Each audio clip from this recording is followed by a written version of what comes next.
তাহাজ্জুদ আর ফজরের অভ্যাস আছে যার, রহমত পূর্ণ প্রভাত হয় তার। আলহামদুলিল্লাহি রাব্বিল আলামিন, আসসালাতু ওয়াসসালামু আলা সাইয়্যিদিল মুরসালিন, আম্মা বা'দু, ফাউযু বিল্লাহি মিনাশ শাইতানির রাজিম, বিসমিল্লাহির রহমানির রহিম। আসসালাতু ওয়াসসালামু আলাইকা ইয়া রাসূলুল্লাহ ওয়া আলা আলিকা ওয়া আসহাবিকা ইয়া হাবিবাল্লাহ। আসসালাতু ওয়াসসালামু আলাইকা ইয়া নবিয়াল্লাহ ওয়া আলা আলিকা ওয়া আসহাবিকা ইয়া নূরাল্লাহ। মাদানী চ্যানেলের দর্শক শ্রোতা, আলহামদুলিল্লাহ আরও একবার উপস্থিত হয়েছি রহমতপূর্ণ প্রভাত এই অনুষ্ঠান। যেখান থেকে আমাদের অনুষ্ঠান দেখছেন, দূরে কিংবা কাছে, দেশে কিংবা প্রবাসী, সকল দর্শকে জানাই আন্তরিক মোবারকবাদ। নবী রহমাত শাফি উম্মাহ সাল্লাল্লাহু তাআলা আলাইহি ওয়াসাল্লামের আলিশান ফরমান, যে ব্যক্তি আমার উপর প্রতিদিন 50 বার করে দুরূদ শরীফ পাঠ করবে, কিয়ামতের দিন আমি তার সাথে মুসাফা করব। সাল্লু আলাল হাবিব সাল্লাল্লাহু তাআলা আলা মুহাম্মদ সাল্লাল্লাহু তাআলা আলাইহি ওয়াসাল্লাম। মাদানী চ্যানেলের দর্শক শ্রোতা, আলহামদুলিল্লাহ নবী পাক সাল্লাল্লাহু তাআলা আলাইহি ওয়াসাল্লামের এই আলিশান ফরমান যে আমরা শ্রবণ করলাম, মাত্র প্রতিদিন 50 বার করে দুরূদ শরীফ পাঠ করা, আর এতে কিয়ামতের ময়দানে আমাদের নসিব হবে আমরা হুজুর সাল্লাল্লাহু আলাইহি সাল্লামের সাথে মুসাফা করতে পারব। যদি আমরা চাই কি এই সফলতা অর্জন করার জন্য, তবে আমাদের উচিত আমাদের প্রতিদিনের সময়গুলোকে এদিক সেদিক না কাটিয়ে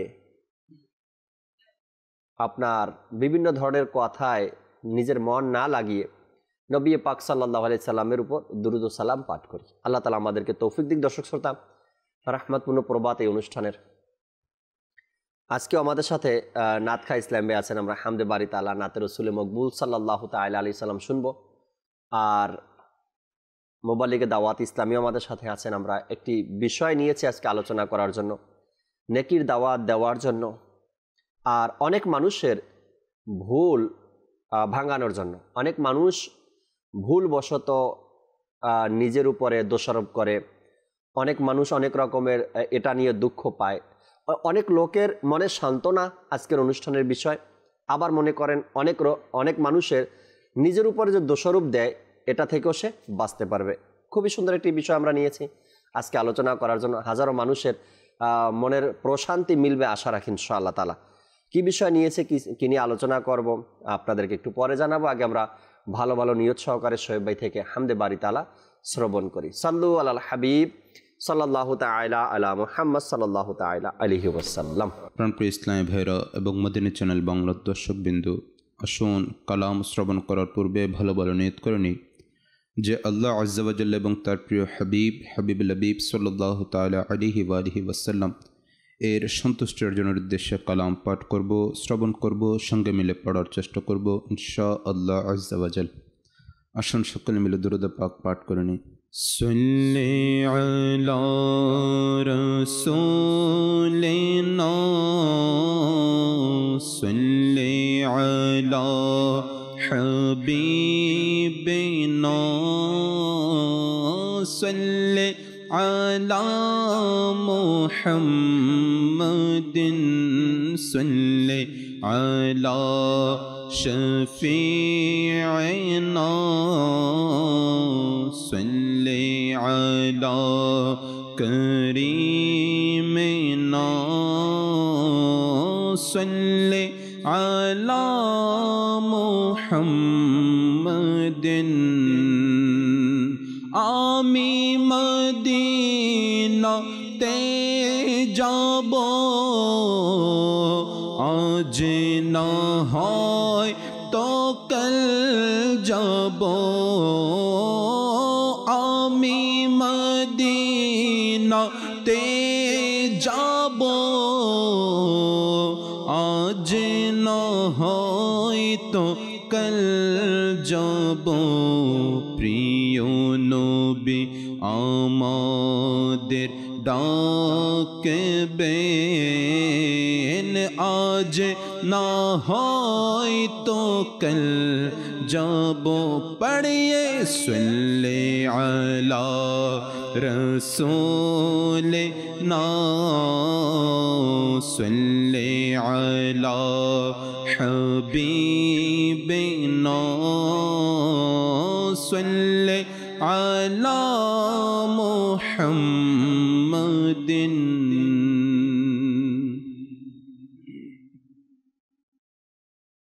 করো দয়া হে খোদা মহান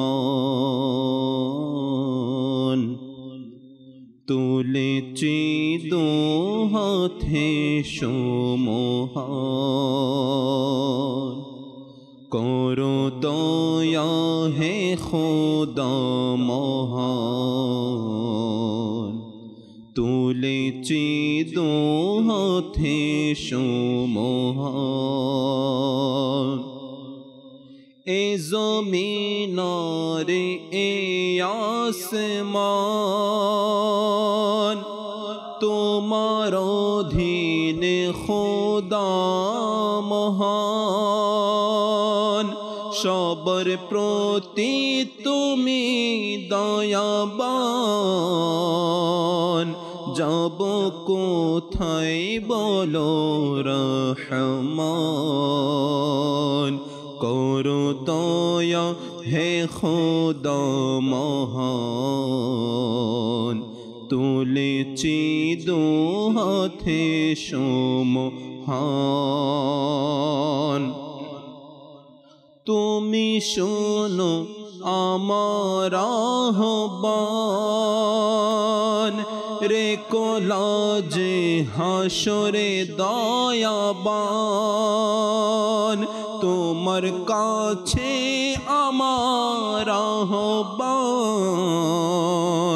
করো গুনাহ ক্ষমা দয়াবান করো দোয়া কবুল রহমান তুলেছি দু হাতে সমহান করো দয়া হে খোদা মহান তুলেছি দু হাতে সমহান অতি মহান তোমারি শান করে সবাই তোমার গুণগান অতি মহান তোমারি শান করে সবাই তোমার গুণগান তুমি স্রষ্টা আমাদের ঈমান তোমার উপমানে রহমান করো দয়া হে খোদা মহান তুলেছি দু হাতে সমহান করো দয়া হে খোদা মহান তুলেছি দু হাতে সমহান আমরা গরিব দুঃখী মুসলমান আজ বিশ্বের মাঝে পেরেশান আমরা গরিব দুঃখী মুসলমান আজ বিশ্বের মাঝে পেরেশান হে অনন্ত অসীম রহমান শোনো আমাদের আহ্বান করো দয়া হে খোদা মহান তুলেছি দু হাতে সমহান করো দয়া হে খোদা মহান তুলেছি দু হাতে সমহান। আজ আমরা সমাজের দিকে যখন তাকাই দর্শক শ্রোতা, সমাজের একটা শ্রেণীর লোক এমন রয়েছে যারা নিজেকে অসহায় মনে করি, হক সেটা দরিদ্রতার কারণে, অভাবের কারণে, অসহায়ত্বের কারণে, যে কারণেই হোক না কেন নিজেকে খুবই অসহায় মনে করি আমরা। আর এই কারণে অনেক সময় আমরা নিজের মনের কথাকে প্রকাশ করতে পারি না, নিজের আবেগটাকে প্রকাশ করতে পারি না, বা আমার কথা কারো কাছে ভালো লাগে না, কেউ আমার কথা মূল্যায়ন করে না। এমন হাজারো উদাহরণ রয়েছে আমাদের মাঝে। যদি কোনো গরিব ঘরের সন্তান ভালো একটা কলেজে বা ইউনিভার্সিটিতে ভর্তি হওয়ার চেষ্টা করে, ভর্তি পরীক্ষা দেয়, তো তার আশেপাশের যারা থাকে ওই ছাত্রকে নিয়ে বিভিন্ন ধরনের কথা বলে। কেন বলে? তোর বাপের কি আছে যে তুই এত নামি দামি একটা ইউনিভার্সিটিতে ভর্তি পরীক্ষা দিবি? তোর তো 20%ও চান্স নেই সেখানে পাশ করার মতো, বা ভর্তি হলেও বা তোর বাবা এত টাকা কোত্থেকে দিবে? বিভিন্ন ধরনের কথা আশপাশ থেকে ওই ছেলেটার প্রতি আসে। কেন আসে? সে একজন দিনমজুরের ছেলে, তাই বলে। একবার এটা চিন্তা করি, আমার বাবার কোটি টাকা আছে, কিন্তু আমি বা আমার সেই ইচ্ছা নেই, বা আমি পারিনি ভালো একটা ইউনিভার্সিটিতে, ভালো একটা মাদ্রাসাতে, ভালো একটা নামি দামি আপনার স্কুল কলেজে মাদ্রাসায় ভর্তি হতে পারিনি, বা আমার লেখাপড়ার ইচ্ছা ছিল না, ছোটবেলা থেকে বাবার টাকা আছে বিদায় আমি খারাপ বন্ধুদের সাথে মিশে আছি।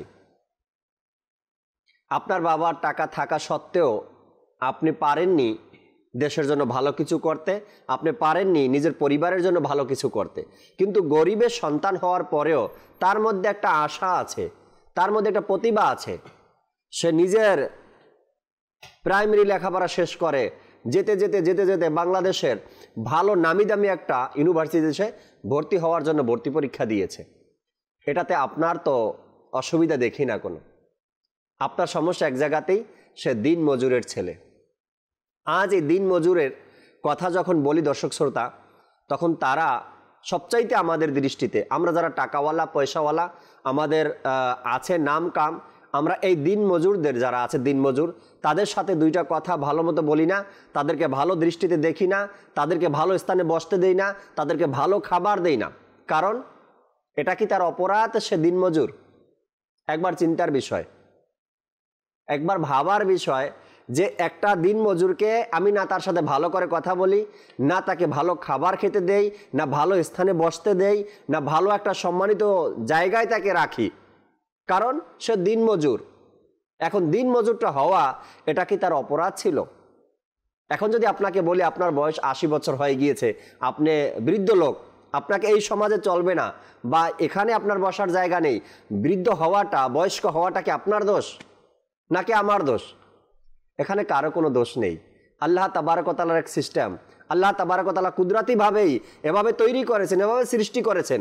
কাউকে টাকা দিয়ে পরীক্ষা করছেন, কাউকে দিন মজুর বানিয়ে পরীক্ষা করছেন, কাউকে যুবক রেখে পরীক্ষা করছেন, কাউকে বৃদ্ধ বানিয়ে বয়স্ক বানিয়ে পরীক্ষা নিচ্ছেন। এটা আল্লাহ তাআলার সিস্টেম, একটা কুদরতি সিস্টেম। দেখেন পৃথিবীর শুরু থেকে এই পর্যন্ত এভাবেই চলে আসছে। একই ঘর, একই বাবার সন্তান, 2-4 ছেলে, তার মধ্যে কিছু হয় টাকাওয়ালা আর কেউ হয় গরিব। হাজারো প্রমাণ আপনাদের সমাজের মধ্যে, আমাদের সমাজের মধ্যে পাবেন। এক বাবার 2 সন্তান, এক সন্তান বিল্ডিংয়ে বসবাস করে, আর এক সন্তান হয়তো বা খেরের ঘরে বসবাস করে। এটা তার কোনো কিছু নেই, আল্লাহ তাবারক ওয়া তাআলার কুদরত, পরীক্ষা এটা। দেখি এই বান্দাকে আমি অভাবে রেখে দিন মজুর বানিয়ে সে আমার প্রতি কতটুকু শুকরিয়া আদায় করে, আর এক ব্যক্তিকে কোটি টাকা দিয়ে আরাম আয়েশ দিয়ে পরীক্ষা নেয় আল্লাহ তাবারক ওয়া তাআলা, কতটুকু সে আল্লাহ তাআলা শুকরিয়া আদায় করে। আজকের বিষয় নিয়েছি দর্শক শ্রোতা ওই সকল ব্যক্তিদের জন্য যারা দিন মজুর হওয়ার পরে নিজের উপরে দোষারোপ চাপায়, বাস আমি তো দিন মজুর, কোনো রকম চলে গেলেই হয়, বা আমার তো কোনো কিছু নেই, আমার কথা বলার জায়গা নেই, আমার যাওয়ার জায়গা নেই। দিন মজুর হওয়ার পরে যে ব্যক্তি নিজেকে দোষারোপ করে, দুঃখ প্রকাশ করে, বা এটা নিয়ে সবসময় চিন্তাগ্রস্ত থাকে, ওই সকল ব্যক্তিদের জন্য আজকের বিষয়। দিন মজুর ব্যক্তিদের জন্য আল্লাহ তাবারক ওয়া তাআলা কি রেখেছেন, আর নবীর দরবারে তাদের মর্যাদা কেমন রয়েছে, নবী তাদেরকে হাদিসে পাকের মধ্যে দিন মজুরদের ব্যাপারে কি ইরশাদ করেছেন আমরা জানবো। যদি আমরা জানতে পারি দিন মজুরের ব্যাপারে হাদিসে কি আসছে আর কোরআনে কি আসছে, ওই সকল ব্যক্তিরাও বলবে, যারা টাকাওয়ালা, যাদের অর্থ আল্লাহ দিয়েছেন, যারা পয়সাওয়ালা আছেন, তারাও বলবে না আমরাও গরিব হয়ে যাই, যেন আমরা 500 বছর আগে জান্নাতে যেতে পারি। আজকে শুনবে সকল আলোচনাগুলো ইনশাআল্লাহ তাআলা। দিন মজুর যারা আছেন, আশা রাখি দিল মন আপনাদের বড় হয়ে যাবে। আল্লাহ তোমার শুকরিয়া, যেমন আছি এমনই যেন থাকি, আর এমন থেকে যেন জান্নাতে তাড়াতাড়ি যেতে পারি। আল্লাহ তাআলা আমাদেরকে এই অনুষ্ঠানের সাথে থাকি, আমরা অনেক কিছু জানতে পারবো, শিখতে পারবো। মাইনুদ্দিন ভাই আজ আমাদের সাথে আছে আলহামদুলিল্লাহ, মুবাল্লিগে দাওয়াত ইসলামী, তার থেকে আলোচনা শুনবো আমরা এই বিষয়গুলো নিয়ে। আলোচনায় যাওয়ার পূর্বে আমরা চাচ্ছি অনুষ্ঠানে একটি নাতে রাসূল মকবুল সাল্লাল্লাহু আলাইহি সাল্লাম শ্রবণ করি, এরপর ইনশাআল্লাহ তাআলা আজকের বিষয়গুলো নিয়ে আলোচনা করব। আমার উপর দয়ার নজর, তুমি দয়া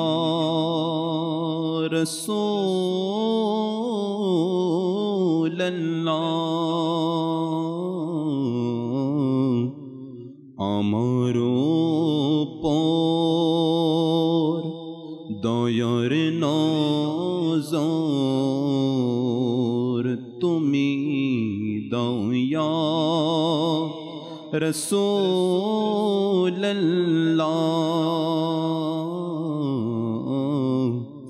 গরিব আমি আমার আরজি শুনে নয়া রাসূলুল্লাহ,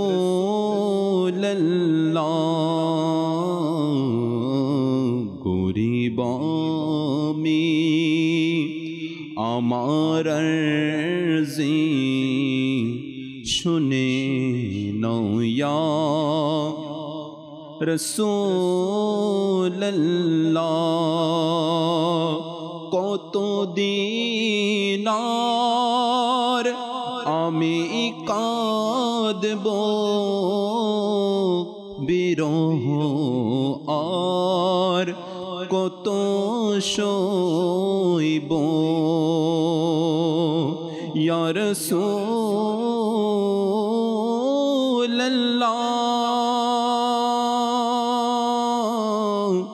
ওয়া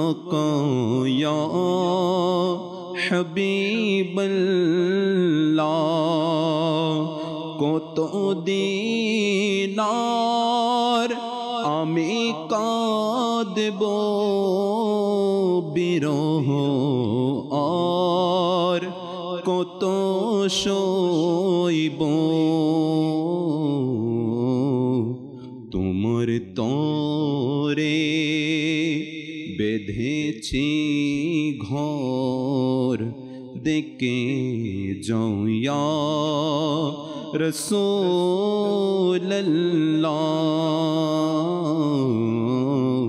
তোমার তরে বেঁধেছি ঘর, দেখে জয়া রাসূলুল্লাহ,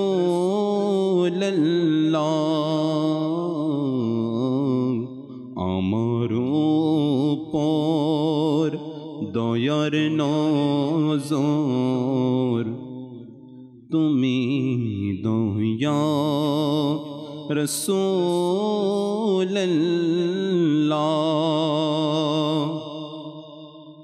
তুমি আমার মনের ধ্বনি, জীবন মরণ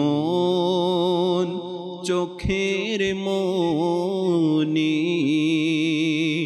তুমি আমার মনের ধ্বনি, জীবন মরণ চোখের ধ্বনি, তুমি আমার মনের ধ্বনি, জীবন মরণ চোখের মনি, ঘুমের করে দয়া করে এসে যাও ইয়া রাসূলুল্লাহ ঘুমের ঘরে দয়া করে এসে যাও ইয়া রাসূলুল্লাহ প্রিয় তোমার প্রেমের শিখায় জ্বালাও তুমি নবী আমায় ইয়া রাসূলুল্লাহ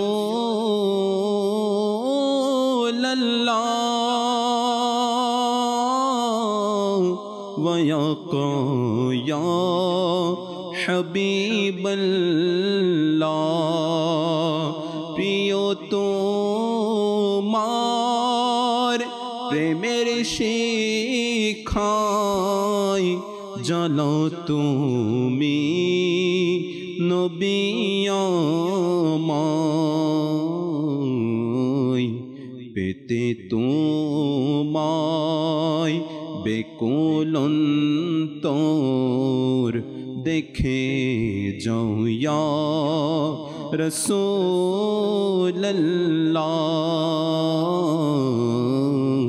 পেতে তোমায় বেকুল অন্তর দেখে যাও ইয়া রাসূলুল্লাহ বেকুল আমার আকি যোগল করো আরজি তুমি কবুল বেকুল আমার আকি যোগল করো আরজি তুমি কবুল নূরে ভরপুর চেহারাটা আমায় দেখাও রাসূলুল্লাহ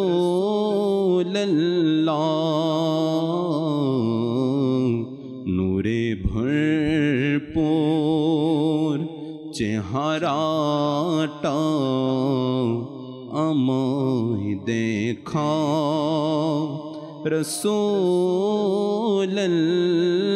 রাসূলুল্লাহ তোমার জামির এ বেকুল মন কাঁদিয়া কাঁপতে দর্শন তোমার জামির এ বেকুল মন কাঁদিয়া কাঁপতে দর্শন মরার আগে তুমি তাকে দিদার দাও ইয়া রাসূলুল্লাহ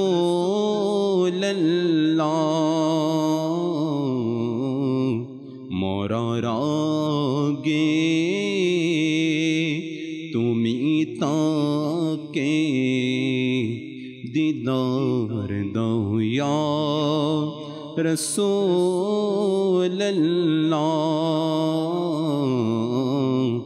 আমার উপর দয়ার নজর তুমি দাও ইয়া রাসূলুল্লাহ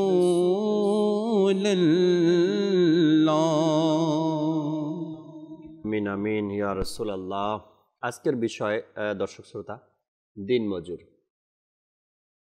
যখনই দিনমজুর এই কথাটা, এই শব্দটা আমরা শুনি, তো আমাদের বিবেক একটা সমাজের এক শ্রেণীর লোকের দিকে ধাবিত হয়, দিনমজুর। আর এরা কারা, এদের অবদান কি আমাদের সমাজে, এরা কি করছে আমরা সবাই জানি। আরও শুনবো আমরা তারা মাইনুদ্দিন ভাই থেকে আমরা কিছু মাদানী ফুল শুনি, এরপর দর্শক আপনাদের কলগুলো শুনবো, ফেসবুক পেজে যারা আছেন শুনবেন ইনশাআল্লাহ তাআলা। মাইনুদ্দিন ভাই কেমন আছেন আপনি? জি আলহামদুলিল্লাহ, আপনি কেমন আছেন? আলহামদুলিল্লাহ রাব্বিল আলামিন। আজকের বিষয় ওই সকল ব্যক্তিদেরকে নিয়ে যারা নিজেকে একদম ছোট মনে করে, আমি তো দিনমজুর, আমার আর কি আছে, আমি খেলেই কি আর না খেলেই কি। আবার অনেক সময় আপনার এমন সব লোকদের থেকে একটা শব্দ শোনা যায়, জিজ্ঞাসা যদি করা হয় ভাই কেমন আছেন আপনি, মানে সে নিজেকে দিনমজুর বলে, এতটাই অবহেলা নিজে, অন্য কেউ করছে সেটা আলাদা কথা, নিজে ব্যক্তিগতভাবে নিজেকে এতটাই ছোট বা দুর্বল মনে করে, যখন জিজ্ঞাসা করা হয় কেমন আছেন আপনি, তো বলে আর গরিবের থাকা, রোদে শুকিয়ে আর বৃষ্টিতে ভিজে। কেন? অর্থাৎ তাকে যদি সে যদি তার ফজিলতটা জানতো, দিনমজুর হওয়াতে, গরিব হওয়াতে আল্লাহ তাআলা তার জন্য কি মর্যাদা রেখেছেন, আর নবী সাল্লাল্লাহু আলাইহি সাল্লাম জান্নাত রূপী ইরশাদ যা করেছেন, জানলে হয়তোবা সে বলতো আলহামদুলিল্লাহ, আল্লাহ তাআলার শুকরিয়া, যেমন আছি এভাবেই যেন দুনিয়া থেকে বিদায় নিতে পারি। মাদানী ফুল দর্শকের উদ্দেশ্যে। জি আলহামদুলিল্লাহি রাব্বিল আলামিন ওয়াসসালাতু ওয়াসসালামু আলা সাইয়্যিদিল মুরসালিন। তো জাকির ভাই, আমরা শুনছিলাম আজকে অনুষ্ঠানের শুরুতে যে বিষয়বস্তু নেওয়া হয়েছে দিনমজুর বা গরিবী হালত যেটাই আছে, তো আপনি শুরুতেই বলেছিলেন দিনমজুরের ফজিলত অনেক রয়েছে, এবং তার দিনমজুর কাকে বলা হয় এবং অনেক কিছু মোটামুটি আজকে শুরুতে বলে দিয়েছেন। তো আমি অনুষ্ঠানের শুরুতেই যারা আজকে আমাদের অনুষ্ঠান দেখছেন মাদানী চ্যানেলের মাধ্যমে, তো ওই সকল ইসলামী ভাইদেরকে যারা দিনমজুর রয়েছেন তাদেরকে একটি মেসেজ, একটি সুসংবাদ দিতে চাই অনুষ্ঠানের শুরুতেই, যে ইনশাআল্লাহ এটা শোনার পর থেকেই হয়তো তার যে আকুতিটা বা অভিব্যক্ত যেটা আপনি বললেন, যে নিজেকে নিজে ছোট মনে করা, অবহেলা করা, দুর্বল বাবা, ইনশাআল্লাহ এরপর থেকে হয়তো সেটা সে আর ভাববে না, এবং সে নিজে এই মেসেজ শোনার পর থেকে ইনশাআল্লাহ সে এটার উপরই দৃঢ় প্রতিজ্ঞিত করে নিবে যে ইনশাআল্লাহ আল্লাহ তাআলা যাতে আমাকে এই হালতেই, ইমানের হালতে, ইমান সহকারে দুনিয়া থেকে নিয়ে যায়। তো আজ ওই সকল মুসলমান যারা দুনিয়াবাসীর দৃষ্টিতে তুচ্ছ নিজেকে মনে করছে, গরিব বলে, বা তার বন্ধুবান্ধব আত্মীয় স্বজনের মজলিস থেকে তাকে দূরে সরিয়ে রাখছে, বা তাকে তার বন্ধুবান্ধব আত্মীয় স্বজন দূরে সরিয়ে দিচ্ছে, তাদের জন্য আল্লাহ তাআলা কি নিয়ামত রয়েছে। অল্প সম্পদের কারণে তাকে মূল্যায়ন করা হচ্ছে না, কিন্তু উৎসর্গ হন আল্লাহ তাআলার ওই রহমতের প্রতি, যে ওইসব লোকদের মধ্যে আল্লাহ তাআলা ওই সব লোকদেরকে কীরকম সম্মান ও মর্যাদা দিয়েছেন। সেটা কোথায়? সেটা হচ্ছে আল্লাহ তাআলার সবচেয়ে বড় নিয়ামত, যেটা একজন মুসলমান, একজন মুমিন ব্যক্তি আকাঙ্ক্ষা করে, যে জান্নাত। আল্লাহ তাআলা ওই সকল দরিদ্র, দিনমজুর, গরিব ব্যক্তিদের জন্য জান্নাতের ঘোষণা দিয়েছেন, এবং জান্নাতে তাদের জন্য অটেল সম্মান এবং শ্রদ্ধার বিভিন্ন স্তর রেখেছেন। তাদের জন্য তাদেরকে জান্নাতের শ্রেষ্ঠত্বের অধিকারী করা হবে। যেমন সাইয়েদনা আবু হুরায়রা রাদিয়াল্লাহু তাআলা আনহু থেকে বর্ণিত, প্রিয় নবী সাল্লাল্লাহু তাআলা আলাইহি সাল্লাম ইরশাদ করেন, জান্নাত এবং জাহান্নামের মাঝে তর্ক হলো। জাহান্নাম বলতে লাগলো যে আমাকে তো অত্যাচারী, অহংকারী ব্যক্তি দ্বারা পরিপূর্ণ করা হবে, তাদের ফজিলত দান করা হয়েছে। আর জান্নাত বলতে লাগলো যে আমার মাঝে অসহায়, দরিদ্র, গরিব শ্রেণীর লোকদেরকে রাখা হবে, তাদের ফজিলত আমাদেরকে দেওয়া হয়েছে। আল্লাহ তাআলা ইরশাদ করেন, আল্লাহ তাআলা জাহান্নামকে সম্বোধন করে বলেন, হে জাহান্নাম, তোমার মাঝে আমি আমার ওই সকল বান্দাদেরকে অন্তর্ভুক্ত করব যাদের প্রতি আমি নারাজ, যাদেরকে আল্লাহ তাআলা যাদের প্রতি নারাজ, তাদেরকে জাহান্নামে প্রবেশ করানো হবে। আর জান্নাতকে আল্লাহ তাআলা সম্বোধন করে বলেন, হে জান্নাত, তোমার ভিতর, তোমার মাঝে আমি আমার ওই সকল বান্দাদেরকে অন্তর্ভুক্ত করব যাদের প্রতি আমার রহমতের দৃষ্টি রয়েছে, যাদের প্রতি আমি রাজি খুশি রয়েছি, তাদেরকে আল্লাহ তাআলা জান্নাতে প্রবেশ করান। আর ওই সকল ব্যক্তি কারা? তারা হচ্ছেন অসহায়, দরিদ্র, গরিব শ্রেণীর লোক। তো জান্নাতকে আল্লাহ তাআলা বলছেন তুমি হচ্ছে আমার রহমত, আর আমার রহমতের তারাই পাবে যারা অসহায় দরিদ্র শ্রেণীর মধ্যে রয়েছে। সুবহানাল্লাহ। নবী সুলতান হুজুর নূর সাল্লাল্লাহু তাআলা আলাইহি সাল্লাম ইরশাদ করেন, যখন আমাকে জান্নাত পরিদর্শন করানো হলো, যখন আমি জান্নাত পরিদর্শন করলাম, তখন জান্নাতের মধ্যে দেখতে পেলাম যে অধিকাংশই দরিদ্র শ্রেণীর লোক রয়েছে। এখান থেকে আমাদের শিক্ষা যে যারা আজকে আমরা শুনলাম যে সকল ইসলামী ভাই দরিদ্র হওয়ার কারণে একটু কিছুটা উচ্চ শ্রেণী থেকে যারা বিত্তশালী তাদের থেকে কিছুটা আর্থিকভাবে অর্থ সম্পদের দিক থেকে কম হওয়ার কারণে নিজেকে তুচ্ছ মনে করা হয়, তুচ্ছ মনে করে এবং আত্মীয় স্বজন থেকে দূরে রাখে বা তাদেরকে যারা হ্যায় প্রতিপন্ন করে, তাদের জন্য এই সুসংবাদ যে আজকে আমি হয়তো গরিবী হালতে রয়েছি, কিন্তু আল্লাহ তাআলা আমাদের জন্য এমন এক নিয়ামত রেখেছেন, সেটা হচ্ছে সকল মুমিনের আকাঙ্ক্ষা, সকল মুসলমানের আকাঙ্ক্ষা যে আমি যাতে জান্নাতে যেতে পারি। আর ওই জান্নাত আল্লাহ তাআলা জান্নাত রেখেছেন যে জান্নাতে অধিকাংশ ব্যক্তি হবেন কি গরিব এবং দরিদ্র শ্রেণীর লোক। ধনীরাও জান্নাতে যাবে, তবে তাদের লেনদেন মিটানোর পরে যাবে। লেনদেন যেটা রয়েছে হারাম হালালের হিসাব দেওয়া, জীবনে যা উপার্জন করছে তার হিসাব দেওয়া, জৈবনে কি আয় করছে কি ব্যয় করছে তার হিসাব দেওয়া, কোন পথে আয় করলাম কোন পথে ব্যয় করলো তার হিসাব দেওয়া। অর্থাৎ ধনীরাও যাবে, তারা তাদের হিসাব নিকাশ শেষ করবে। হিসাবের পরে যদি জাহান্নামে যেতে হয় তো জাহান্নামে যাবে, তো সেখান থেকে আযাব ভোগ করার পরে সে জান্নাত পাবে। আর গরিবদের ব্যাপারে বলা হয়েছে ধনীদের চেয়ে 500 বছর আগে গরিবরা জান্নাতে যাবে। তার কারণ আমার কাছে আছে 1 টাকা, আপনি যদি আমাকে হিসাব চান, জাকির ভাই আপনার কাছে যা আছে হিসাব দেন, আছেই আমার কাছে 1 টাকা, হিসাব নেন, আমি জান্নাতে চলে যাই। হ্যাঁ, আর যদি আমার কাছে 1000 টাকা থাকে তো 1000 টাকা 1 টাকা করে 1000 টাকার হিসাব আপনাকে দিতে হবে, এরপর এখান থেকে পার পেতে হবে।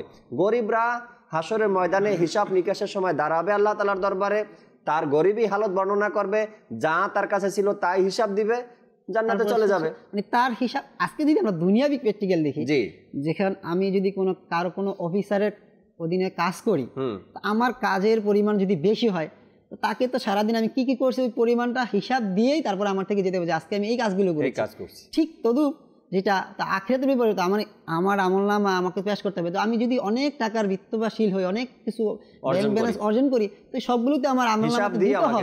যে আজকে গরিব রয়েছে তার আমলনামা ছোট হবে, আরেকটা বিষয় কম হবে, তার হিসাব দিয়ে চলে যেতে পারবে। যার ব্যাংক ব্যালেন্স যত বড়, যার ব্যাংকে জমা টাকা বেশি আছে, যার অর্থ সম্পদ বেশি, মনে রাখবেন তার দ্বারা ভুলগুলো কিন্তু বেশি হওয়ার সম্ভাবনা।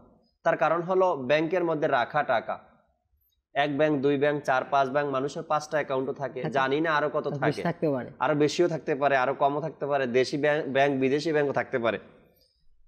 এখন আমি তো হয়ে গেলাম টাকাওয়ালা, এখন আমার এই টাকা ব্যাংক ব্যালেন্স যারা দেখতেছে, এরা একটা ভিন্ন ডিপার্ট আমার আছে যারা আমার অ্যাকাউন্ট শুধু দেখে। আপনি জানেনও না যে আপনার অ্যাকাউন্টে যারা দেখে তারা কতটা সুদ ঘুষের লেনদেন করতেছে এখানে, আপনি জানেন না এটা। এরপর আপনার টাকা দিয়ে কত হারাম কাজ পরিচালনা হচ্ছে তাও আপনি জানেন না। আপনি জানেন আমি কোটিপতি আছি, আমার এতটা অ্যাকাউন্ট আছে, আমার অ্যাকাউন্ট দেখার জন্য ভিন্ন একটা ডিপার্ট আছে, আপনি এটা জানেন, কিন্তু আপনি জানেন না যে আপনার এই টাকা দিয়ে কত হারাম কাজ হচ্ছে, আপনার টাকা দিয়ে হারাম খাবার কেনা হচ্ছে, আপনার টাকা দিয়ে হারাম পথে পরিচালিত হচ্ছে, এটা আপনি জানেন না। আপনি জানেন শুধু আমার আছে, আর এই আমার আছে যে এটাই আপনাকে কিয়ামতের ময়দানে দাঁড় করিয়ে দিবে, আপনাকে জান্নাতে যাওয়ার জন্য এক দেওয়াল হয়ে যাবে, সেখানে বাধা হয়ে দাঁড়াবে আমার এই জিনিসটাই। গরিবরা কি করবে? হাসি মুখে বলবে আল্লাহ আমার কোনো অ্যাকাউন্ট নেই, আমার কোনো ব্যাংক ব্যালেন্স নেই, আল্লাহ যা আছে সিরা পকেট আছে, দিনভর রিক্সা চালাতাম, দিনভর গাড়ি চালাতাম, দিন মজুরের কাজ করতাম, মানুষের বাড়ি যেতাম, হাতুড়ি মারতাম, সন্ধ্যার সময় টাকা দিত, বাজার নিয়ে বাসায় যেতাম, ব্যাংকে রাখার কোনো চান্স ছিল না মাওলা।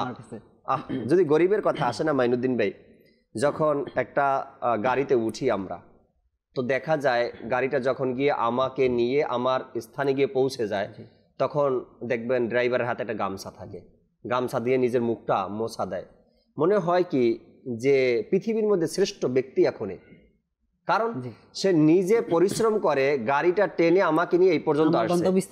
হ্যাঁ, যদি তাকে 20 টাকার জায়গায় 100 টাকা দেওয়া হয় ওই মুহূর্তে, তারপরও নিজের কাছে মনে হয় কি খুবই কম হয়ে গেছে, কারণ সে আমাকে এখানে নিয়ে আসতে গিয়ে এতটা পরিশ্রম করছে, তার শরীর থেকে পানি ঝরছে, ঘাম ঝরছে, এরপরে সে সন্ধ্যার সময় ওই টাকা দিয়েই হয়তোবা প্রতিদিনে 500 টাকা কাজ করেছে, সেখান থেকে গ্যারেজে জমা দিতে হয়, মালিককে দিতে হয়, এরপরে নিজে গিয়ে কিছু বাজার সদাই করে নিয়ে 1 কেজি চাল, হ্যাঁ আদা, আমি এমনও দেখছি হয়তো আপনারাও বাজারঘাট করেন, আপনারাও দেখেন মানুষ 10 টাকার সয়াবিন তেল কিনতে যায়।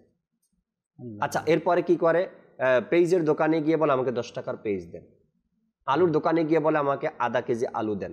হয়তো বা আমরা ভাবছি যে এমন জমানাটা এতটাই পরিবর্তন হয়ে গিয়েছে যে অর্ডার করব আর সবজি ঘরে চলে আসবে।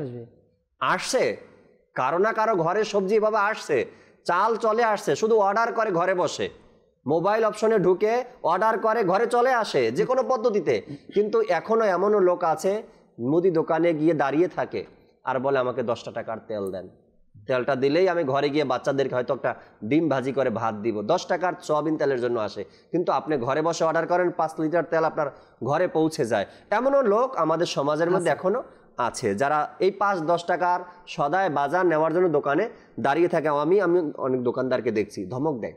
আবার এটা এরকম তারা অনেকটা এই সময় এমনটাও দেখা যায় যে যখন দোকানে কাস্টমারের ভিড় থাকে তো তারা একটু সাইডে দাঁড়ায় থাকে, অপেক্ষা করে, তার কারণ সে ছোট কাস্টমার, মানে ছোট কাস্টমার, সে নিজেও মানে তাকে হয়তো দোকানদার হ্যাঁ প্রতিপন্ন করবে, ধমক দিয়ে পরে এসো, ধমক দেয়। ভাই আমার সামনে আমি দেখছি তো দোকানদার বলতেছে মা 10 টাকার তেল নিতে আসো, যাও এখন পরে আসো, 10 টাকার তেল এখন তাকে দেওয়া হবে না, আছে তার কাছে 10 টাকা। আমি ওই সকল ভাইদেরকে বলবো, আজ আপনি 10 টাকা নিয়ে কোনো দোকানদারের সামনে গিয়ে দাঁড়িয়ে আছেন, 10 টাকার তেল দেন, আমার ঘরে বাজার নিয়ে যেতে হবে, সন্তানকে খাওয়াতে হবে, আল্লাহ তাআলা আপনার প্রতিদান এটা দিবে, এর প্রতিদান আপনি পাবেন, এটা সুনিশ্চিত আপনি এর প্রতিদান পাবেন। কেননা দুনিয়াতে যে কষ্ট আপনি করছেন, দুনিয়াতে যে পরিশ্রম আপনি করছেন, দুনিয়াতে অর্থের কারণে যে লাঞ্ছনা আপনি হচ্ছেন, এর প্রতিদান আল্লাহ তাবারক ওয়া তাআলা আপনার জন্য অনেক অনেক ওই সকল ব্যক্তিদের চাইতে অনেক উচ্চ মাকামে আপনার প্রতিদান আল্লাহ তাআলা রেখেছেন। আপনার এটা নিয়ে নিরাশ হওয়া যাবে না, আমি তো অবহেলিত, আমার তো নেই কিছু। মনে রাখবেন,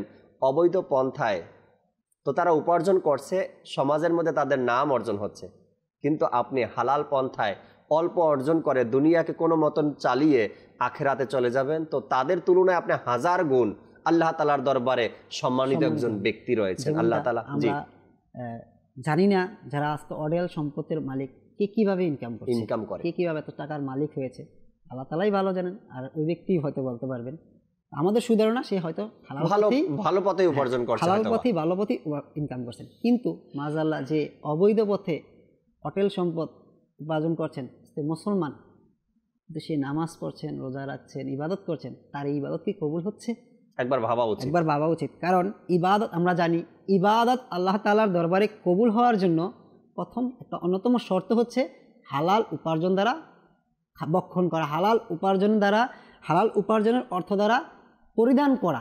আমরা কি সেটা করছি? কিন্তু আজকে যদি একজন দিনমজুর বা একজন, আমরা যেটা বললাম যে কৃষক, একজন দিনমজুর, সাধারণ পাবলিক, যেটা আমরা আজকে নিচু সমাজের আমরা যাদেরকে চিন্তা করে থাকি, আমাদের সমাজ যাদেরকে চিন্তা করে থাকে, তার দিকে তাকাই, যেটা বলেন আপনি শুরুতে, একজন রিক্সা চালক, সে যদি আমাকে এখান থেকে আমার গন্তব্যস্থলে নিয়ে যায়, তাহলে আমি কিন্তু তাকে যে 30 টাকা বা 40 টাকা 50 টাকা যে ভাড়াটা রয়েছে সেটা দিব, এর আগে বা আগে পরে নামাই দিলে আমি কিন্তু তাকে সেই অর্থটা দিব না। তো এই থেকে বোঝা গেল তার কষ্টের মাধ্যমে এই ইনকামটা হচ্ছে এবং তার পরিশ্রমটা হালাল এবং সে উপার্জনটাও হালাল। এখন যদি সে ইবাদত করে আল্লাহ তাআলার, তো এই ইবাদত যে কবুল হওয়ার যে শর্তটা রয়েছে, নামাজ পড়লো, তাহলে তার নামাজটা আল্লাহ তাআলা যদি অন্য কোনো কারণে নামাজ না আল্লাহ তাআলা কবুল, সেটা আলাদা হিসাব, কিন্তু প্রথম যেটা যে হালাল উপার্জনের লক্ষণ, হালাল উপার্জন, সেটা সে করে নিয়েছে।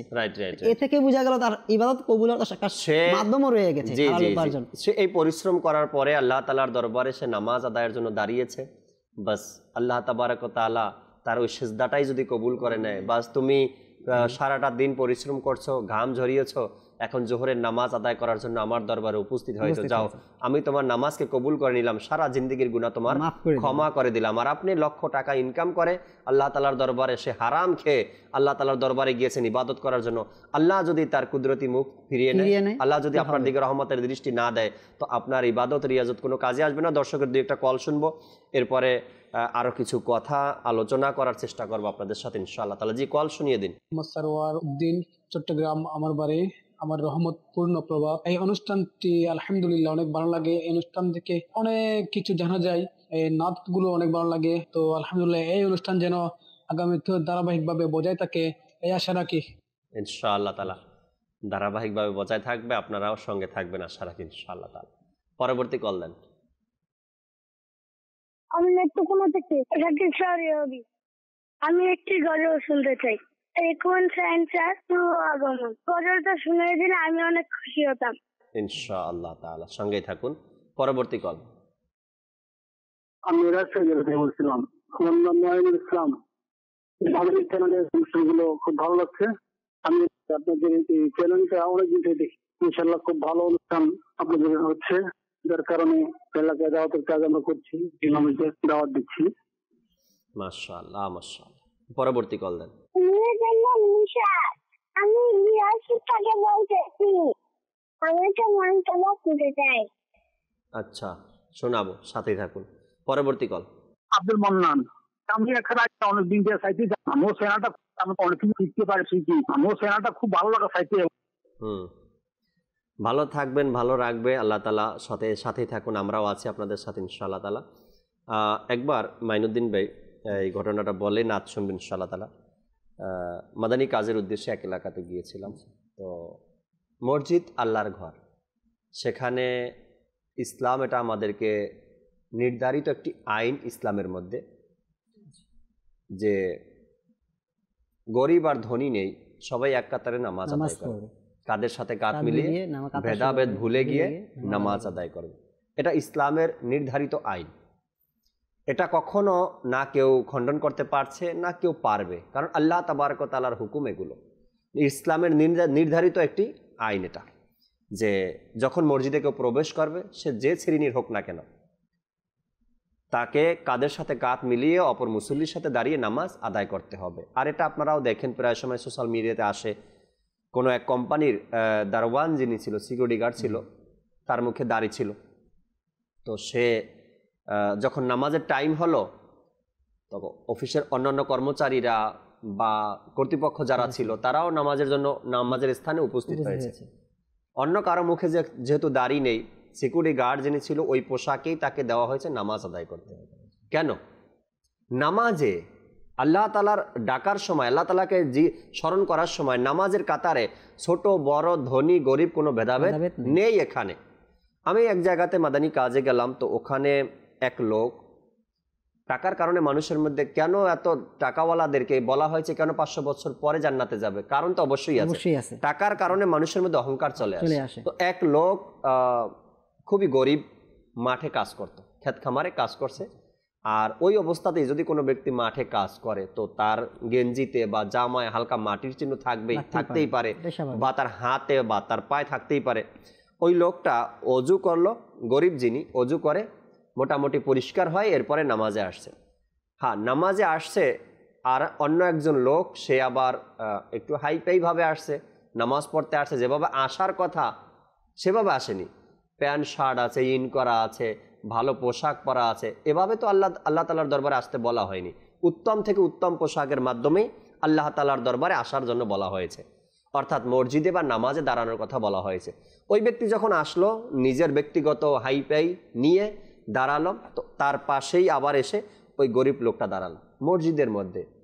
মানে এতটাই খারাপ লাগলো ওই সময়, যে আমি ওই সময় মনে করলাম আমি নিজেই অসহায় হয়ে গেছি, কিছু বলতে পারছি না।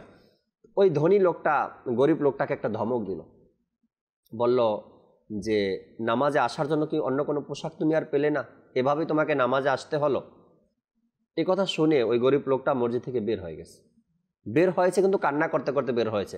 জানি না ওই গরিব লোকটা তখন মনে মনে কি বলছে আল্লাহ তাআলার দরবারে, আল্লাহ আজ আমি গরিব বিদায় তোমার ঘরে মসজিদ থেকে আমাকে বের হয়ে যেতে হয়েছে।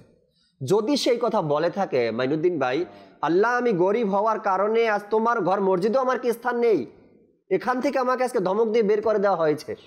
তো ওই ব্যক্তি যে ধমক দিয়েছে তার অবস্থান কোথায় হবে? হয়তো বা আল্লাহ বেশি দিন সময় নেবে না, ওই স্থানে তাকে নিয়ে আসতে পারে। এটা কোনো ব্যাপারই না, আর এটা কোনো চিন্তা ভাবনার কিছু নেই এখানে। আল্লাহ চাইলে সকালে আপনাকে টাকা আছে আপনার কাছে, সন্ধ্যায় আপনি ফকির হয়ে যাবেন। এটা আশেপাশে দেখছি আমরা, হচ্ছে এরকমের। তো পরবর্তী টাইমে যখন ওই গরিব লোকটার সাথে আমার দেখা হলো, নামাজের পরপরই সে মসজিদ থেকে বের হয়, মসজিদের পাশে রাস্তার পাশে গামছা বিছিয়ে সেখানে নামাজ পড়ে নিছে। তার ভিতরে দুঃখ লেগেছে যে আমি গরিব, আজ আমার কাপড় ছিঁড়া বা আমার পোশাক নেই বিদায় মসজিদ থেকেও আমাকে বের হয়ে যেতে হলো। তো সে মসজিদে আর থাকেনি, রাগ বা কষ্ট এসেছে, চলে গেছে। চলে গিয়ে বাইরে নামাজ পড়ে সে নিজের কাজে আবার লেগে গেছে। নামাজের পরে যখন দেখলাম যে গরিব লোকটা মাঠে কাজ করতেছে, তো আমি মাঠে গেলাম, গিয়ে তাকে সান্ত্বনা দিলাম, বললাম এগুলো আছে সমাজের ভাইরাস, এসব মানুষের কথায় কখনো কষ্ট পাবেন না। তার কারণ এটা হয়তো বা আপনার জন্য অনেক বড় পরীক্ষা ছিল যে আপনি গরিব, আর এই গরিব শব্দটা আপনি শোনার পরে আসলেই কি আপনি আল্লাহ তাআলার শুকরিয়া আদায় করছেন কি না। এই জন্য দুঃখ প্রকাশের কিছু নেই, বা এভাবে আপনার মন খারাপ করার দরকার নেই। যে যা বলে বলুক, আল্লাহ আপনাকে গরিবী হালতে, দেখেন মাইনুদ্দিন ভাই, হাদিসে মোবারকার মধ্যেও আসছে কি যদি কোনো ব্যক্তির মুখে একটা দাড়ি থাকে, এখন সে কি করবে? একটা দাড়িকে কেটে দিবে তাই বলে? আল্লাহ তাআলা একটা দাড়িতেই তাকে পছন্দ করছেন, তার তো শুকরিয়া আদায় করা উচিত। আল্লাহ তোমার শুকরিয়া, তুমি একটা দাড়ি দিয়েই তুমি আমাকে পছন্দ করেছো। আমি গরিব, আল্লাহ যদি আমাকে গরিব রেখেই আমাকে পছন্দ করে, আমার অভিযোগের কি আছে? আমার তো কিছু নেই অভিযোগ করার। ওই লোকটা তখন বুঝলো আর কান্নাও করছে আমার সাথে, বললো আসলে অনেক সময় এরকম হয়ে যায়, ও গরিব ঠিক আছে, অসহায়, আমি তো মানুষ একজন, আমার তো একটা সম্মান আছে। আমি মসজিদে গেছি তাই বলে কিভাবে আমাকে বের করে দিবে গরিব বলে? তো আমি তাকে বুঝালাম আসলে এমনটা করা কিন্তু আমাদের একদম উচিত না। গরিব বলেন আর ধনী বলেন, সবার একটা সম্মান আছে, সেও একজন আল্লাহ তাআলার বান্দা। আপনারও যেমন হাত আছে তারও হাত আছে। আপনি বলতে পারবেন না তাকে অন্য কেউ সৃষ্টি করেছে, আপনাকেও যেই সৃষ্টিকর্তা তাকেও সেই সৃষ্টিকর্তা সৃষ্টি করেছেন। আপনাকে আল্লাহ তাআলা যা নিয়ামত দিয়েছেন তাকেও দিয়েছেন। হ্যাঁ, টাকার দিক থেকে আপনাকে একটু বেশি দিয়েছেন, তাকে কম দিয়েছেন। হয়তো ভাই টাকার জন্যই আপনার স্থানটা খারাপ জায়গায় হতে পারে, আর সে গরিব বলে তার স্থানটা জান্নাতে হতে পারে। এভাবে চিন্তা করা উচিত। আমি আমার টাকা আছে বিদায় কি আমার জান্নাত মিলবে এটা শিওর না, কখনোই আপনি এর গ্যারান্টি দিতে পারেন। আমরা কালাম শ্রবণ করি, এরপর ইনশাআল্লাহ তাআলা মাইনুদ্দিন ভাই থেকে আরো মাদানী ফুল শুনবেন ইনশাআল্লাহ তাআলা। সাল্লু আলাল হাবিব সাল্লাল্লাহু তাআলা আলা মুহাম্মদ সাল্লাল্লাহু তাআলা আলাইহি ওয়া আলিহি ওয়াসাল্লাম। এ কোন শাহিন শাহিরোজ শুভ আগমন, এ কোন শাহিন শাহিরোজ শুভ আগমন, বলো মরহবা বলো মরহবা বলো মরহবা বলো মরহবা।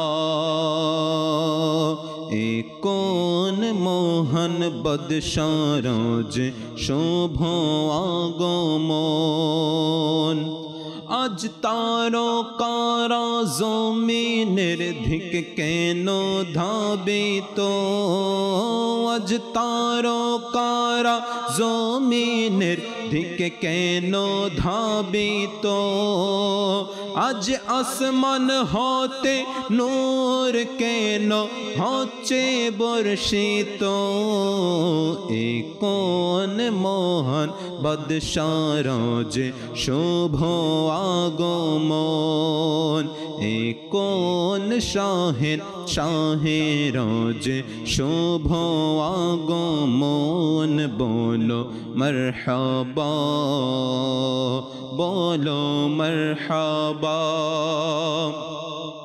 তিনি এমন সত্তা যাকে ফেরেশতা জানাই সালাম, তিনি এমন সত্তা যাকে স্বয়ং ফেরেশতা জানাই সালাম, সকাল সন্ধ্যা তারা করেন শুধু তারি গুণগান, এ কোন মহান বদশারজ শুভ আগমন, এ কোন শাহিন শাহিরোজ শুভ আগমন, বলো মরহবা বলো মরহবা। সোনার মদিনা আমার প্রাণের মদিনা, সোনার মদিনা আমার প্রাণের মদিনা, সব ভুলিব কিন্তু তোমায় ভুলতে পারি না মদিনা সব ভুলিব কিন্তু তোমায় ভুলতে পারি না ভুলিনি ভুলবো না ভুলতে পারি না ভুলিনি ভুলবো না ভুলতে পারি না সব ভুলিব কিন্তু তোমায় ভুলতে পারি না জন্নতের বাগান তোমায় নবী বলেছেন খাক শিফার অধিকারী তোমায় করেছেন জন্নতের বাগান তোমায় নবী বলেছেন খাক শিফার অধিকারী তোমায় করেছেন তোমার বুকে প্রবাহিত নূরের ঝরনা তোমার বুকে প্রবাহিত নূরের ঝরনা সব ভুলিব কিন্তু তোমায় ভুলতে পারি না তুমি খোদার প্রিয় হাবিব তুমি সৃষ্টির সেরা তুমি খোদার প্রিয় হাবিব তুমি সৃষ্টির সেরা তোমার তরে সৃজন আসমান জমিন গ্রহ তারা তোমার তরে সৃজন আসমান জমিন গ্রহ তারা তোমার হাতের ইশারাতে ও চাঁদ হয় দ্বিখণ্ডিত তোমার হাতের ইশারাতে চাঁদ হয় দ্বিখণ্ডিত তোমার শানে বৃক্ষ তোর লতায় বন তোমার শানে বৃক্ষ তোর লতায় বন তোমার আঙ্গুল হতে বহে পানির ফোয়ারা আকা তোমার আঙ্গুল হতে বহে পানির ফোয়ারা তোমার তরে সৃজন আসমান জমিন গ্রহ তারা তোমাকে না দেখলে আমার এ জীবন হবে বেকার তোমাকে না দেখলে আমার জীবন হবে বেকার দেখিতে এই নয়ন জগল তৃষিত যে আমার দেখিতে এই নয়ন জগল তৃষিত যে আমার ও গোমর দয়ালো নবী দেখানো চে হারা আকা ও গোমর নূরানী নবী দেখানো চে হারা তোমার তরে সৃজন আসমান জমিন গ্রহ তারা उठा दो पर्दा दिखा दो चेहरा के नूरे बारी हिजाब में है जमाना तारिक हो रहा है कि मेहर कब से निकाब में है आमी जो दियो गुनाहगार तब उम्मतामी तुम्हार चरणे रेखो ना মদনী মদিনে ওয়ালে জীবনে হবে কি তোমার দিদার ইয়া রাসূলুল্লাহ সে আশায় রয়েছি আমরা গুনাহগার ইয়া রাসূলুল্লাহ যখন হবে তোমার দিদার তখন ঈদ হবে আমার স্বপ্নে এসো না মদনী মদিনে ওয়ালে তোমাকে না দেখলে আমার এ জীবন হবে বেকার তোমাকে না দেখলে আমার জীবন হবে বেকার দেখিতে এই নয়ন জগৎ তৃষিত যে আমার দেখিতে এই নয়ন জগৎ তৃষিত যে আমার ও গো মোর নূরানী নবী দেখাও না চেহারা আকা ও গো মোর দয়ালু নবী দেখাও না চেহারা তোমার তরে সৃজন আসমান জমিন গ্রহ তারা তুমি খোদার প্রিয় হাবিব তুমি সৃষ্টির সেরা তোমার তরে সৃজন আসমান জমিন গ্রহ তারা সুবহানাল্লাহ সুবহানাল্লাহ। আল্লাহ তাবারক ওয়া তাআলা আমরা যে অবস্থাতেই আছি এই অবস্থাতে থেকেই শুকরিয়া আদায় করা এবং হালালভাবে যেন উপার্জন করতে পারি, হালাল পন্থায় যেন খরচ করতে পারি, আল্লাহ তাআলা সে তৌফিক আমাদেরকে দান করুক। না হয়তো কিয়ামতের ময়দানে দুনিয়া তো চলে যাবে দর্শক শ্রোতা, যেভাবে হোক এই দুনিয়া পার হয়ে যাবে, কিন্তু অসুবিধায় পড়ে যাব কিয়ামতের দিন, অসুবিধায় পড়ে যাব পুলসিরাতে। আর এমন অসুবিধা সেখান থেকে কেউ সমাধান দিবে না যদি নিজের আমল ঠিক না থাকে। আজ দুনিয়াতে টাকা আছে বিদায় আমার মধ্যে অহংকার, আজ টাকা আছে বিদায় যা খুশি তাই করতে পারি, টাকা দিয়ে আজ বড় বড় উপরস্থ যারা ব্যক্তি রয়েছে তাদেরকে কিনে নিতে পারি।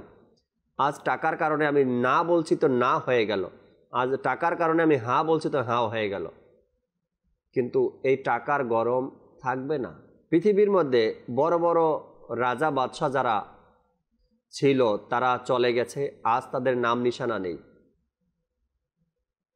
তাদের কথা কেউ স্মরণও করছে না। আপনি আমি একদিন চলে যাব, থাকবে না এই অর্থ সম্পদ, আমার সাথে থাকবে না আমার সন্তান, থাকবে না আমার বংশের কেউ। যেভাবে এসেছেন আপনি আবার একাই চলে যেতে হবে। আল্লাহ তাবারক ওয়া তাআলার যে নূর জায়গা তো নহে ধরা শিখরাশর তমাশা তো নহে ধরা মন লাগানোর জায়গা তো নহে ধরা শিখরাশর তমাশা তো নহে কতই ধ্বনি রাগেছে মাটিতে মিশে হলো নিঃস্বগরিব যে ছিল প্রসাদে চিনে না লোকে সোনম ধন্য ছিল যে কতই নজওয়ান গেছে মাটিতে মিশে ধরা মন লাগানোর জায়গা তো নহে, ধরা শিখারাসর তমাশা তো নহে।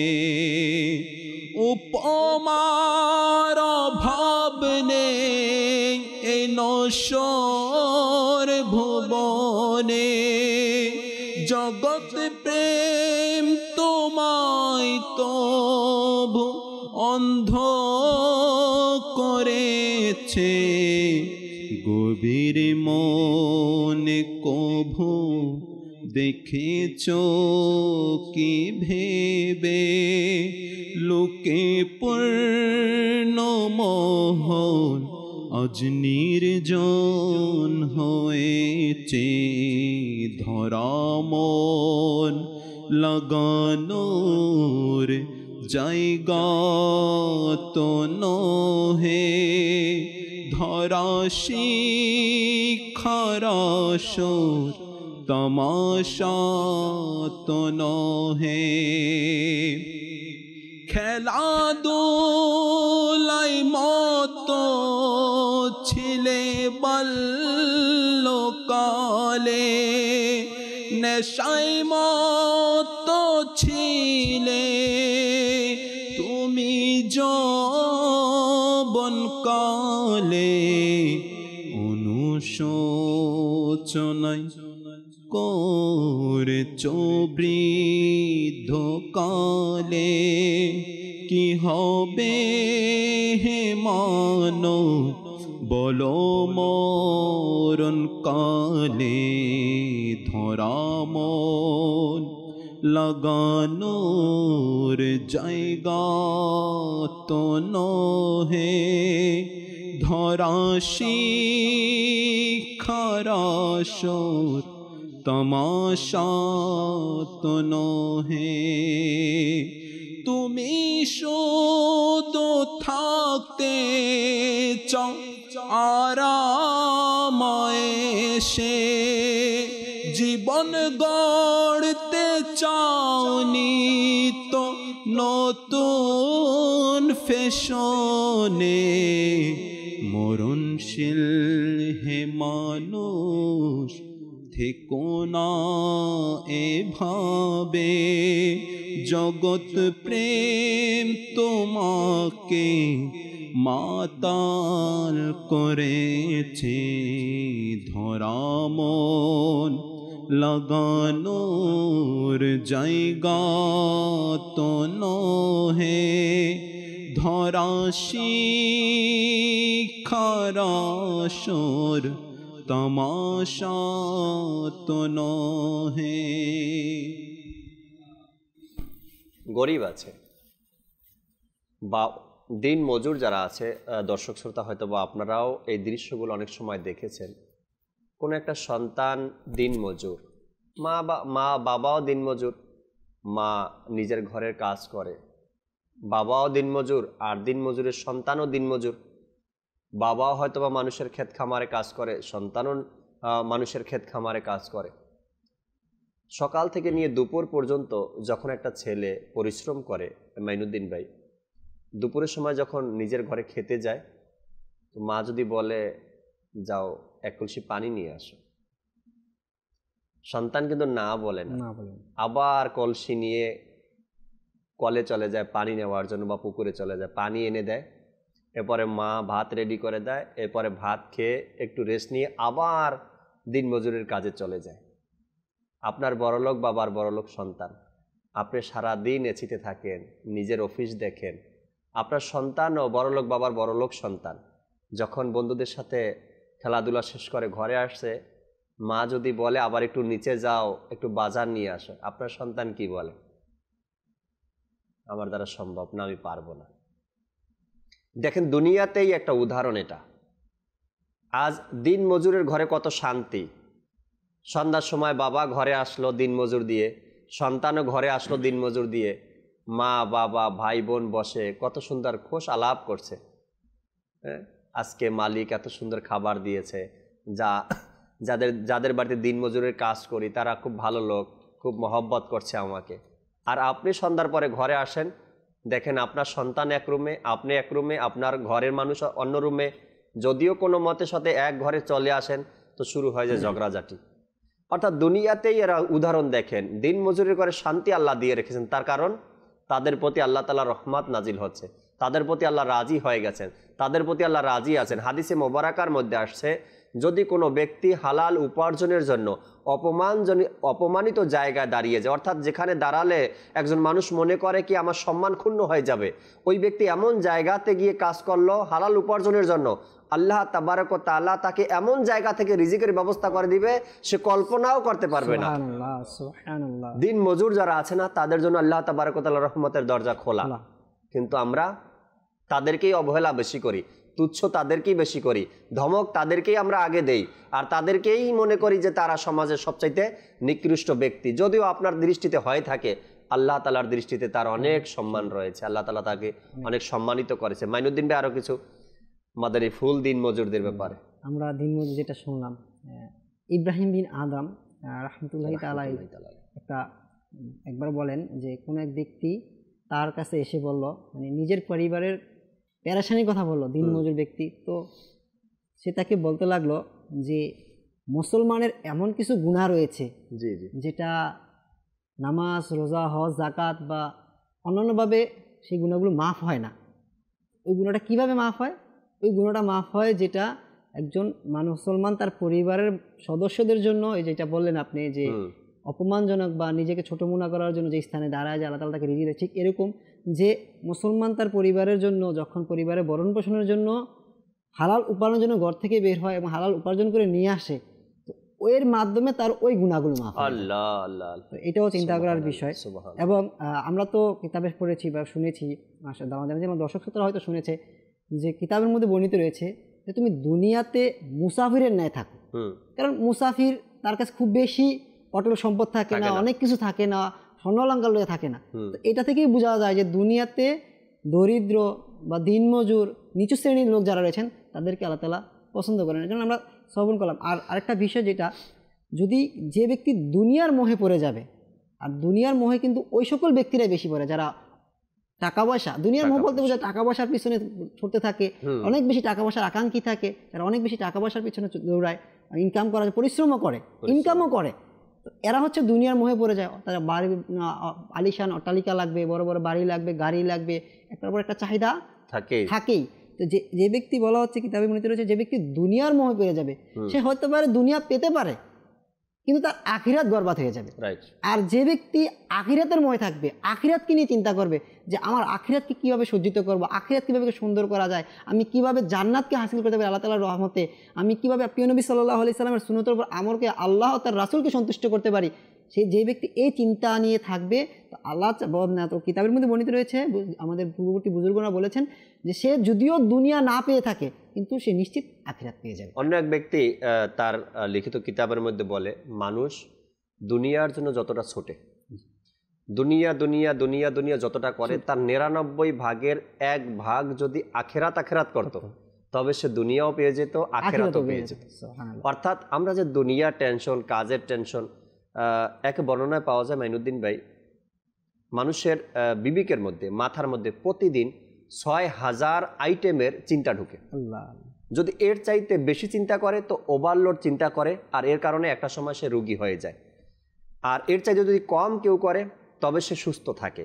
অর্থাৎ নর্মালভাবে, স্বাভাবিকভাবে 6000 মানে 6000 সিস্টেম, 6000 ধরনের চিন্তা তার মাথার মধ্যে আসে প্রতিদিন। আর এই 6000 যে দিক রয়েছে সবগুলো দুনিয়া, যারা দুনিয়া দুনিয়া করেন সবগুলো দুনিয়া। এই জন্য ওই ব্যক্তি বলেন, যে ব্যক্তি দুনিয়া দুনিয়া করে সে যদি ওই চিন্তাটার 100 ভাগের 99 ভাগ দুনিয়া দুনিয়া করতো, 1 ভাগ আখেরাত করতো, তবে সে আখেরাতও পেয়ে যেত, দুনিয়াও পেয়ে যেত। এখন আমাদের 100-এ 100 দুনিয়া দুনিয়া, না দুনিয়া পাই না আখেরাত পাই। একটা সময় চলে আসে দুনিয়া আমাকে ধোকা দিয়ে যায় আর আখেরাতও বরবাদ হয়ে যায়, দুনিয়াও আমার হাতছাড়া হয়ে যায়।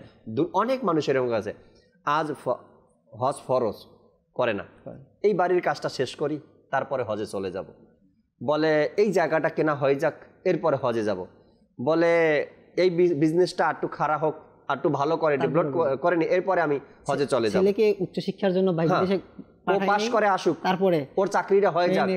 এক একটার পরে এক একটা বাহানা, হজ ফরজ হওয়ার পরেও সে এভাবে করে ঘুরাচ্ছে। কাকে?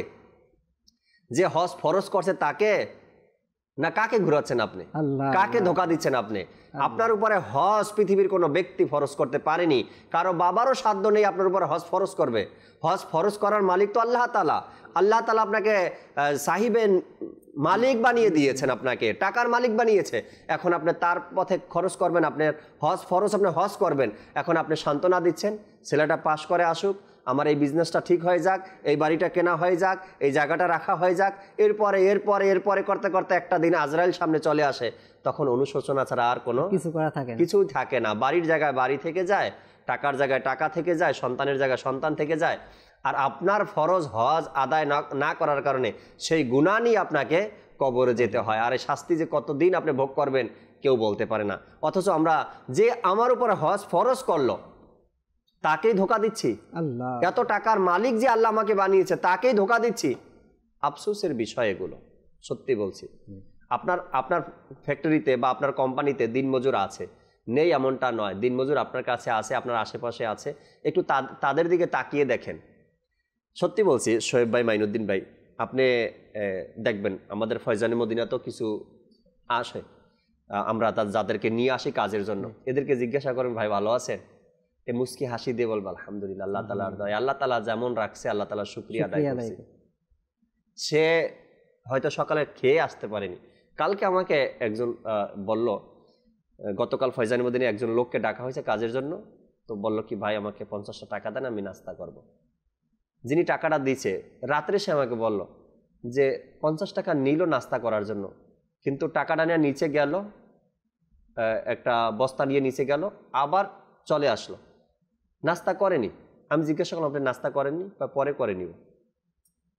মানে কি? ক্ষুধা লাগছে বিদায় তো টাকাটা চেয়ে নিয়েছে, 50 টাকা নেওয়ার পরে সে নাস্তা করবে, কিন্তু নাস্তা না করে সে ফিরে আসছে।